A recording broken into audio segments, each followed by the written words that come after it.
שר הביטחון, בבקשה. בוקר טוב לכולם.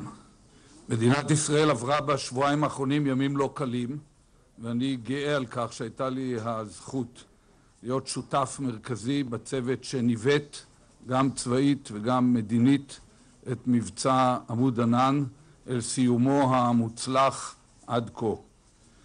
לפני 53 שנה, בנובמבר 59, התגייסתי לצה"ל, ומאז שירתתי את עם ישראל במשך 47 שנים כמיטב יכולתי.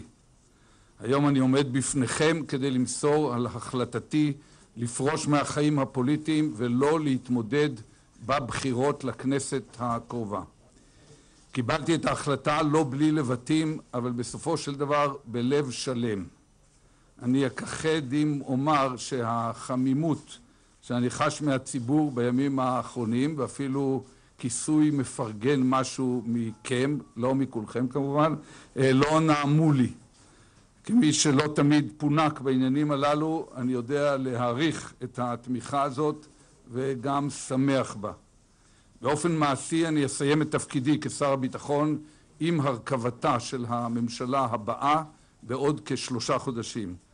בכך תסתיים מבחינתי תקופה מצטברת של 7.5 שנים במשרד הזה, בשתי כהונות תחת 3 ממשלות, אחת מהן בראשותי. שנים שבהן, יחד עם אחרים, הובלתי את מערכת הביטחון וצה"ל דרך השיקום אחרי מלחמת לבנון השנייה, חיזוק הזרוע הארוכה ובניית היכולת המבצעית להתמודד אם וכאשר תתקבל החלטה עם האיום האיראני, דחיפת כיפת ברזל ומערכת העירות הרב-שכבתית, ולא פחות חשוב, הבטחנו את אופיו ועומקו של הקשר המודיעיני, המבצעי והמדיני עם האמריקאים. אני גאה על כך שבשנה וחצי לצד הישגים מבצעיים חשובים, חזרה אל צה"ל רוח של פתיחות אמת וניקיון דעת, ביטחון עצמי שקט וענווה, דברים שנסרטו מפעם לפעם בעבר. וכי החזרנו אל צה"ל את יסודות הקוד האתי והבנה חד משמעית של הבסיס הדמוקרטי של חיינו, זה שמבין ומפנים את כפיפות הדרג הצבאי לדרג המדיני.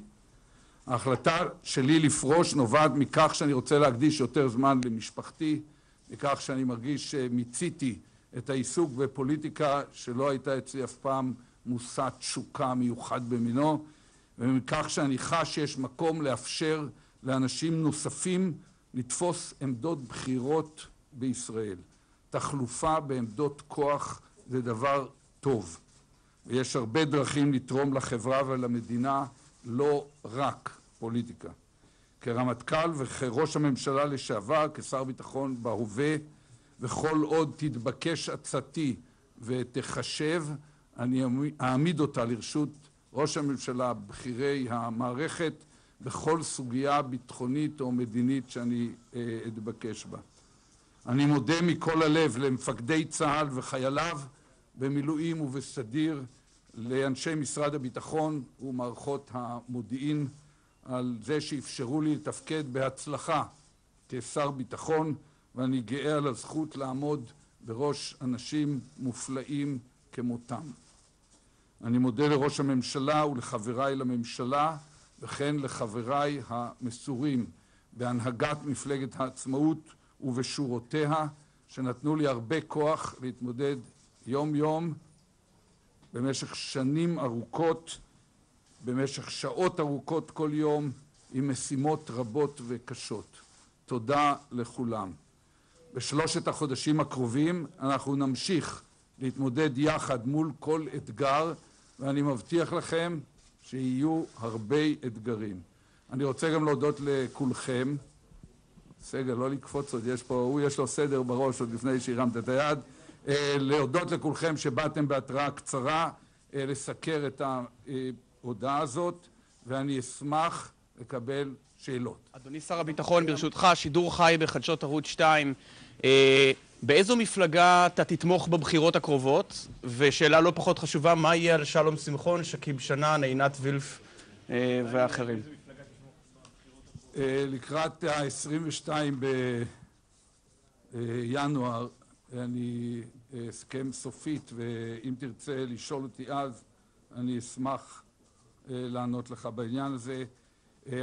החברים שלי בעצמאות, אני באמת מוקיר ומכיר להם הרבה תודה על ההליכה איתנו לאורך הדרך, ואני אפעל ככל יכולתי לסיים להם ולתמוך בכל דרך שהם יבחרו בה, קולקטיבית או כל אחד לחוד. רגע, עד לפני, רגע, שאלה קצרה. רגע, שאלה קצרה. עד לפני שבוע, המודעות של הבחירות שלך, של עצמאות, כיסו את כל נתיבי איילון. עד לפני המבצע. צילומים טובים. לא, בוא נגיד, היו לך טובים מזה, למרות שזה באמת כשהיית צעיר. כן, אבל אני שואלת מה קרה במהלך השבועיים האלה שגרם לך לרצות ללכת הביתה. אנחנו יודעים שבדקת אפשרויות של חבירה למפלגות אחרות. איפה הייתה נקודת המשבר שהחלטת ללכת הביתה? אני מתלבט עם ההחלטה הזאת כבר מזה כמה שבועות, וחלק מחבריי הקרובים ועמיתיי מכירים את ההתלבטות הזאת. ההתפתחויות סביב הסבבים ברצועת עזה ואחר כך הצורך להיכנס למבצע והובלתו דחו את ההתלבטות הזאת באופן טבעי, ועובדה שהחלטתי הבוקר, אילו הייתי מחליט מחר, הייתי קורא לכם מחר למסיבת עיתונאים. טלטלים, נדב. הלכו הטלטלים, זה הסתפר. לפני כמה שנים. אל תעשה תספורת. כן.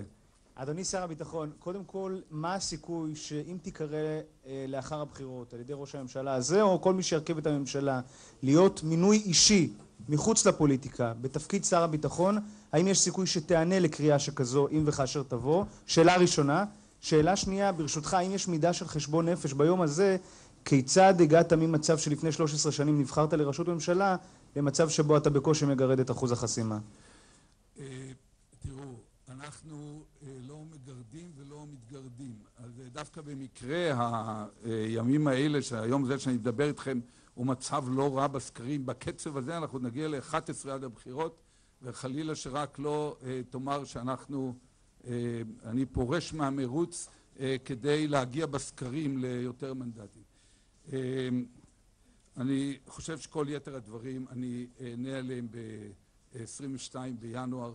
הדברים האלה לא נשאלו ולא נידונו, ואני לא רואה שום סיבה. כרגע אני הודעתי את מה שיש לי להודיע, ואני חושב שזה מספיק. יואב טרטובסקי, בבקשה. כמה משקל להחלטה שלך להחליט שלא להתמודד בבחירות הקרובות יש לעימות הקשה שהיה בינך לבין ראש הממשלה בנימין נתניהו בסך הכל לפני חודשיים, עימות שתפס גם אותך לא כל כך מוכן? זאת שאלה ראשונה. ושאלה שנייה, הפוליטיקה הישראלית ידועה בזה שמרגע שהודעת על פרישתך מתחיל הקאמבק. אז מתי אתה חוזר ולאן?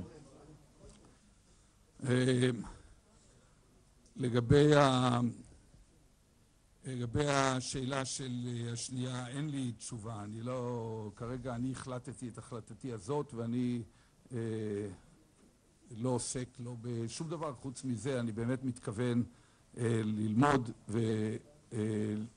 ולכתוב ולחיות ואפילו קצת לבלות אם מותר, ואני לא עוסק כרגע בשום דבר אחר. ואני חושב... שמענו על חבירות כאלה בעבר?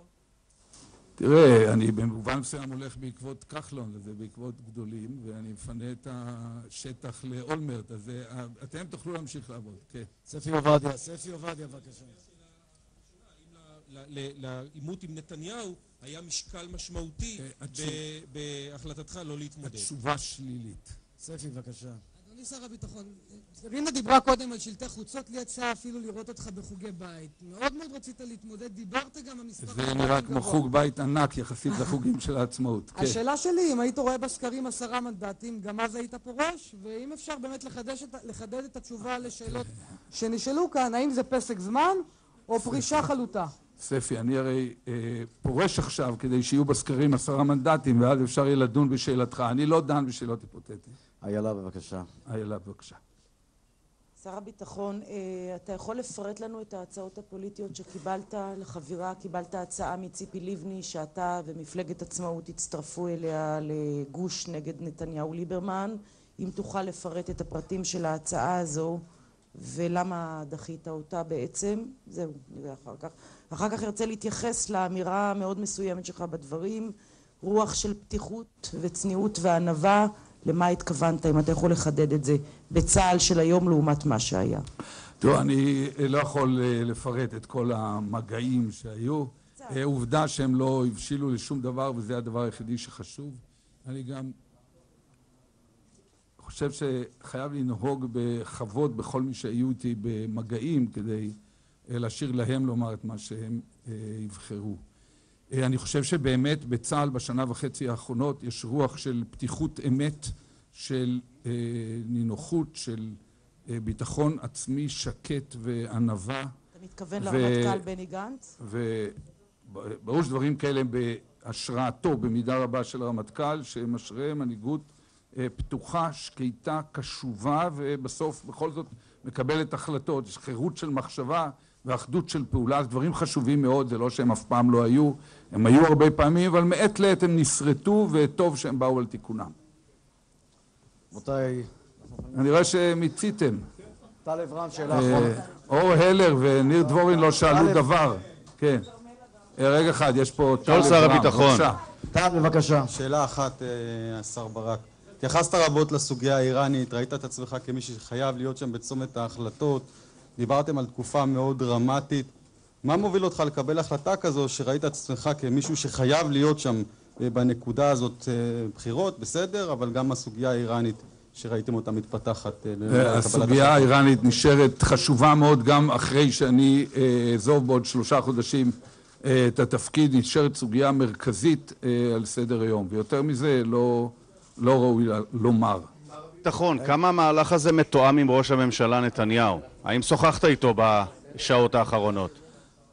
אתם יכולים לתאר לעצמכם שבאופן טבעי ראש הממשלה מודע, הייתי אומר, למתווה הכללי של התלבטויותיי, אבל ההחלטה היא שלי, על אחריותי, והוא יודע עליה. כרמלה מנשה, בבקשה. שר הביטחון, האם היום שאתה עוזב את הצבא, אני עוד לא עוזב. את הצבא עזבתי לפני 20 שנה, ואת משרד הביטחון אני עוזב עוד 3 חודשים. אוקיי, משרד הביטחון, סליחה. את עוד תראייני אותי קצת, ניפגש בשטח. אתה תהיה פרשן מעולה, אין לי ספק. יריבו עליך כולם. האם אתה היום עוזב את משרד הביטחון בעוד 3 חודשים, ואתה שקט ורגוע, כשאתה חושב מי צריך לקבל החלטות שהן בהחלט יהיו החלטות הרות גורל אפילו למדינת ישראל? כן, התשובה שלי בהחלט חיובית. האם יש קשר לדוח הרפז להחלטה שלך לפרוש? האם זה ברקע של הדברים? התשובה שלילית. רבותיי, שלי יחימוביץ' נזכרת בעוד שאלה. שלי יחימוביץ' מפרסמת ממש שניות אחרי ההודעה שלך, הודעה שבה היא מביעה צער על ההחלטה שלך. האם אתה חושב ששלי יחימוביץ' היא בעיניך מועמדת ראויה להחליף את ראש הממשלה בנימין נתניהו בראשות הממשלה? כל מה שהעם יקבע בבחירות, בהנחה שזה יהיה ידני ולא עם המחשבים שראינו עכשיו, אז כל מה שינבע מזה, זה יהיה מה שיהיה, ואם רצון העם יהיה ששלי תוביל את המדינה, אז היא תוביל אותו, אנחנו דמוקרטיה. תודה, רבותיי. תודה לכולכם. תודה רבה לכולכם, תודה רבה. באמת, מהרחבים בחוגי הבית שלי בחודשים האחרונים. תודה.